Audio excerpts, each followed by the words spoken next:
The creative brain is a beautiful mess. It's always on. As an artist, I feel things deeply, and I question everything. I see the world through a constant filter of composition, color, light, and texture. All of those things ignite my love for storytelling. I want to capture it all. This is a gift, but it can also be a curse. It can often become a struggle. I learned a long time ago that my biggest challenge is the inability to shut off my artist brain. Sometimes I need to force my mind to take a deep breath. This is essential self-care for the creative soul. It's a moment of necessary personal growth. My recent trip is a perfect example of setting a limit. In an effort to take a break from work, I only allowed myself to take a GoPro and my iPhone. I needed to get out of my comfort zone, out of my head, and out into the stillness of nature.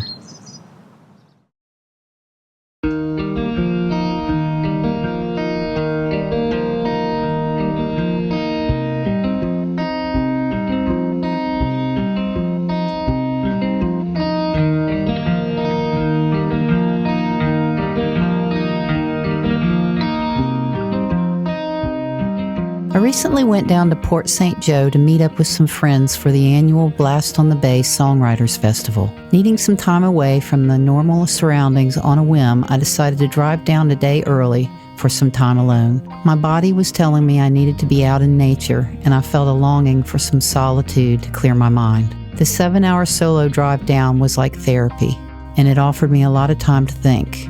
As I drove through rural Alabama past the cotton fields and the farmland, I was instantly transported back to my childhood in the backwoods of Florida. I deliberately drove, soaking up the rural areas and small towns along the way. It gave me plenty of time to unpack my thoughts about life and my family.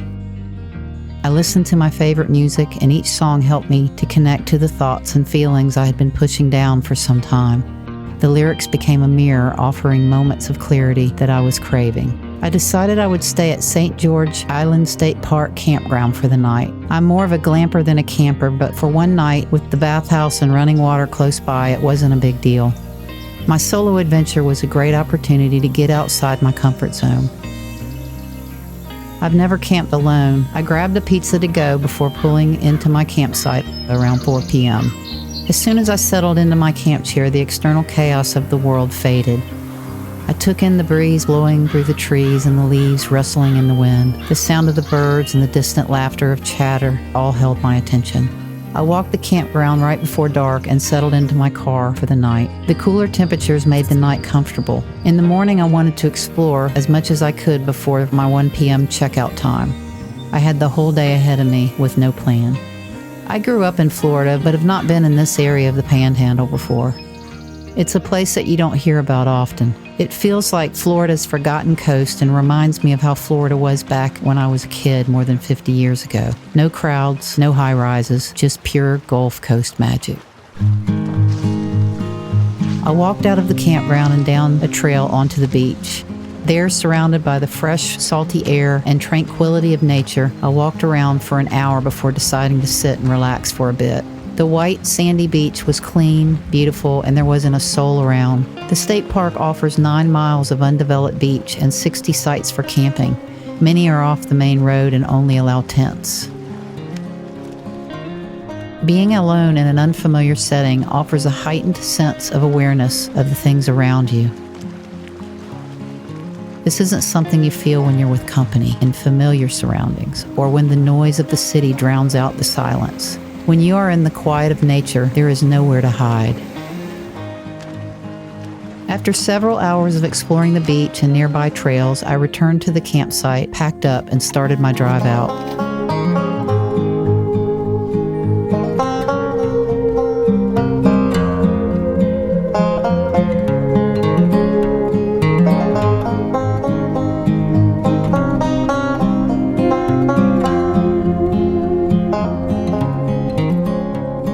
I made a final stop to see the Cape St. George Lighthouse. Built in 1852, it stood for over 150 years on what's now Little St. George Island. The lighthouse guided ships through Apalachicola Bay when the port was booming with the cotton trade in the 1800s. During the Civil War, the Confederate forces darkened it to hide it from Union ships. Union sailors later used it as a lookout point.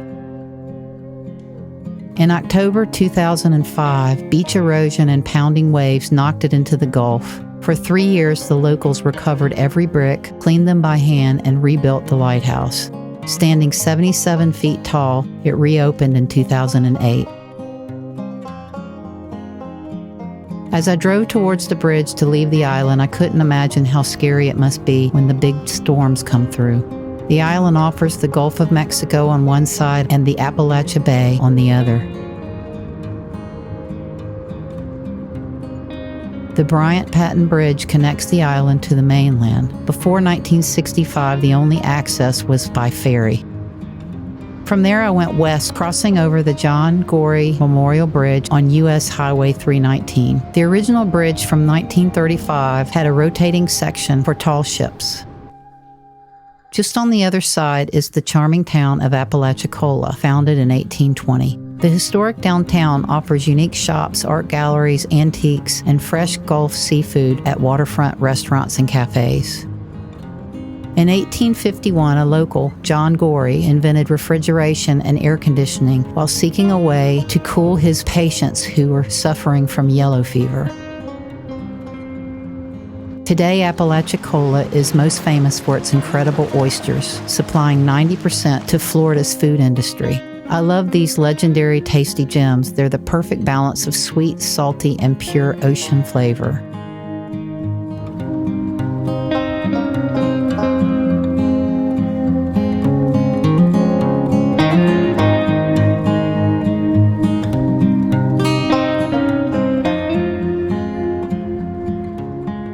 I didn't have much time to explore, so I headed up the coast into Port St. Joe. The town of Port St. Joe is where Florida's first Constitution was drafted in 1838. Founded in 1835, Port St. Joe became a bustling deepwater seaport, exporting timber and cotton. But the town was largely abandoned after the 1841 yellow fever epidemic and the damage from the 1844 hurricane.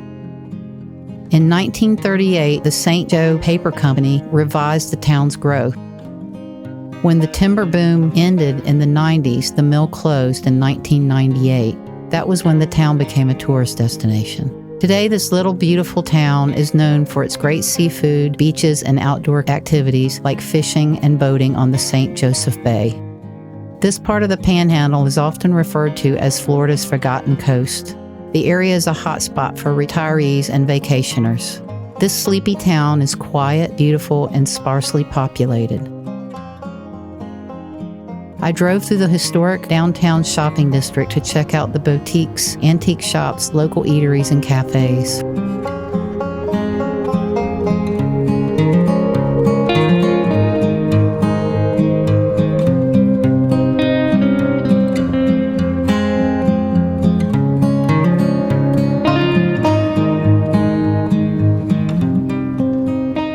From there, I stopped to see the local lighthouse.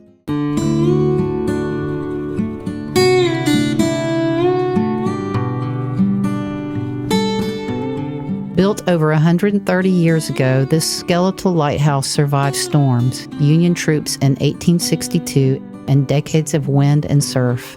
In 2012, Tropical Storm Isaac eroded much of the beach around the lighthouse. And in 2014, the beach was eroding so badly that the entire lighthouse needed to be moved. In July 2014, hundreds watched as the 131-step tower, 2 keepers' quarters, and the oil house were loaded onto a truck and driven through town. Power lines and traffic lights were moved to accommodate the 900-foot journey into Port St. Joe. The convoy took all day, and today the lighthouse stands in George Core Park. I left the lighthouse with an hour to spare, making one last stop at the Windmark Public Beach Access along West Highway 98. I wanted to see the beaches there and to compare them with the ones from St. George Island. Unfortunately, the red tide in the bay resulted in a lot of dead fish floating along the shoreline. I walked around for a while and sat in the dunes, watching the waves for a bit before heading for the Blas on the Bay Songwriter Festival, an annual songwriter event showcasing over 40 talented musicians and songwriters from Nashville. It is known for its intimate, laid-back performances, similar to Nashville's well-known Tin Pan South songwriter event. Artists perform in rounds of 3 to 4 on stage, sharing personal stories behind the songs they've written for major artists in mostly country, Americana, and bluegrass genres. Unlike other large festivals, this unique listening experience allows the audience to connect with the songwriters personally and even meet them after each show.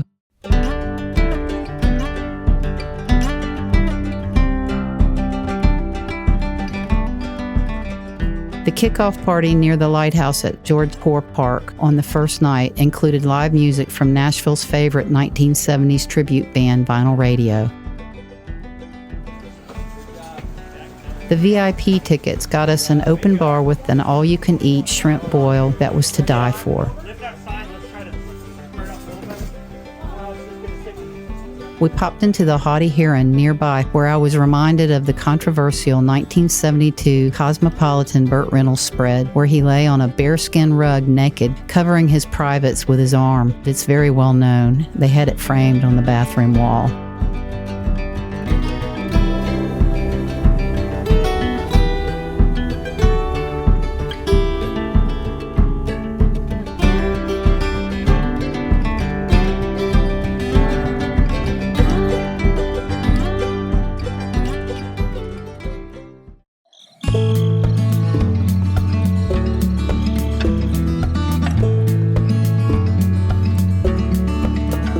The next morning, Marty drove me to Cape San Blas, a narrow peninsula between the Gulf and St. Joseph Bay. She was excited to take me to the Scallop Cove General Store, a local favorite. From the outside, it looks like a typical beach outpost, a basic gas station, a bait and tackle shop, and a convenience store. It stocks all the essential packaged groceries, cold drinks, fresh fruit, and ice cream. It also offers souvenirs, beach gear, boogie boards, and chairs. Next door is a rental shop with bikes, kayaks, and pontoon boat rentals, along with fishing gear. All of the basic essential items are readily accessible without needing to venture into town, and the staff knows every fishing spot and secret beach. But this hidden gem is so much more. Its true claim to fame that draws the locals in is their freshly made-to-order breakfast sandwiches and homemade snacks. They even offer local craft beers on tap. Marty and I settled into a small seating area out back, soaking up the Gulf breeze.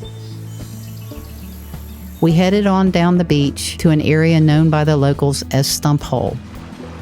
The name is a result from all the tree trunks and driftwood scattered along the shore. This is a popular spot for locals to go fishing and shell hunting. The white sandy beaches are beautiful. Like all the others I visited, was not crowded.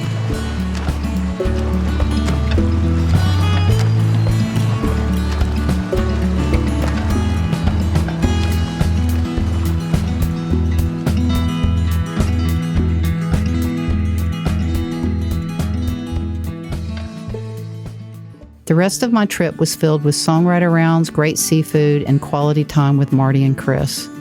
I wanted to take everything in and disconnect, so I didn't shoot much over the next few days.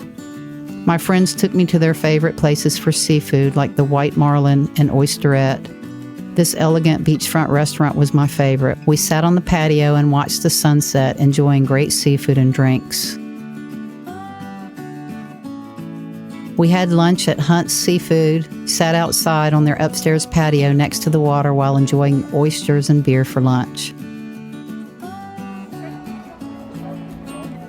We caught writers' rounds at Scallop Republic and Scallop Cove, the Taproot in Port St. Joe, as well as the Lookout Lounge, a local dive bar just a golf cart away from where my friends lived. Our final dinner was at the Shipwreck Raw Bar. We sat in the bar and enjoyed some freshly shucked oysters. We headed back to the house to walk the dog in their quiet neighborhood before relaxing one last dip in the hot tub under the stars. It's amazing how clear it was at night in Port St. Joe.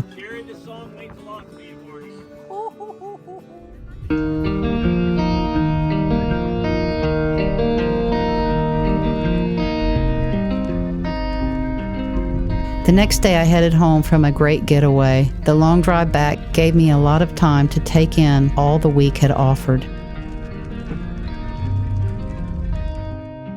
Florida's forgotten coast isn't a resort. There are no high-rises, no theme parks, and there is only a limited amount of shopping and dining available. That is the beauty of this part of the Panhandle, just authentic small-town Gulf Coast living. If you enjoy being outdoors in nature, biking, fishing, hiking, camping, or just want to take in the solitude, this is a great place to visit. You can climb lighthouses that survived hurricanes, cross bridges named after inventors, and eat oysters pulled from the bay that morning. You can walk on beaches where your footprints are the only ones imprinted along the sandy shore. This is a place where time slows down and every stop tells a story. From Cape St. George to Port St. Joe, every mile tells a story of survival, community, and the kind of beauty that doesn't need filters. It's quiet, it's subdued, and it's beautiful.